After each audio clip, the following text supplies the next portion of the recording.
Kumusta ka na kapatid? Alam ko, matagal-tagal ka na ring nag-aantay ng blessings mo, pero hindi pa rin dumarating. Oo, ako rin, tayo rin. Ang tagal na, nakakapagod na maghintay no? Yung dasal mo, paulit-ulit na. Yung luha mo, nauubos na. Yung sun mo, parang naging sana na lang. Tapos, makikita mo yung iba, ang bilis. Isang dasal lang, binigay agad. Ikaw, nga, Lord, kailan ako? Nakalimutan mo na ba ako? Bakit ang tagal ng blessings ko?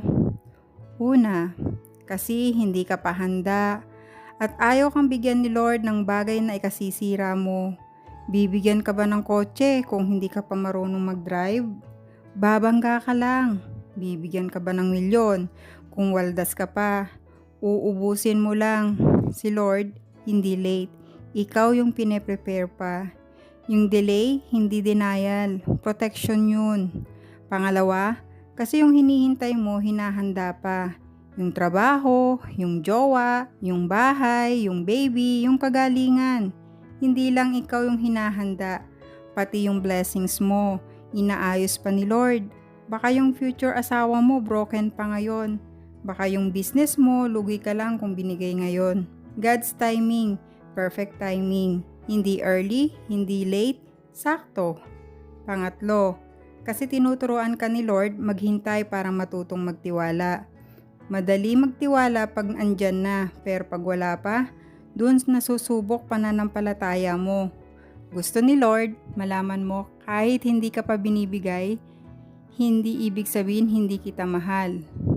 Ang faith hindi lang naniniwala ako pag nakita ko na. Faith is naniniwala ako kahit hindi ko pa nakikita. Pang-apat, kasi baka mali yung hinihintay mo. Minsan, dasal ka ng dasal para sa Kanya, yun pala may mas better si Lord sa'yo. Dasal ka ng dasal para sa abroad, yun pala yung milagro mo nasa Pinas lang. Hindi lahat ng hinihintay mo para sa'yo talaga. At thank God kasi may mas maganda siyang plano. Nangyari na rin yan sa akin, yung gusto kong mag-abroad, pero dito pala rin ang kapalaran ko sa Pilipinas. Ano gagawin mo habang naghihintay? Una, huwag kang mainggit.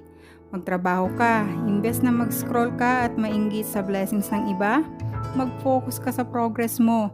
Mag-ipon ka, mag-aral ka, magpapayat ka, magpagaling ka para pag dumating na blessings mo, ready ka na, hindi ka mangangapa. Pangalawa, magpasalamat ka kahit sa wala pa. Lord, salamat. Kasi buhay pa ako habang naghihintay. Lord, salamat. Kasi hindi mo pa binibigay kung hindi pa ako ready. Gratitude habang naghihintay. Magnet ng blessings. Pangatlo, kumilos ka habang naghihintay. Hindi porket naghihintay ka, tutunganga ka na lang. Gusto mo ng trabaho, magpasa ka. Gusto mo ng jowa, ayusin mo sarili mo. Faith without works is dead. Dasal plus galaw is equal to milagro. Pang-apat, kumapit ka sa pangako, hindi sa oras. Si Abraham, 25 years na naghintay sa anak. Si Joseph, 13 years bago naging gobernador. Si David, 15 years bago naging hari. Pero dumating, lahat dumating. Hindi nagbago si Lord kung tinupad niya sa kanila, tutupad din siya sa iyo.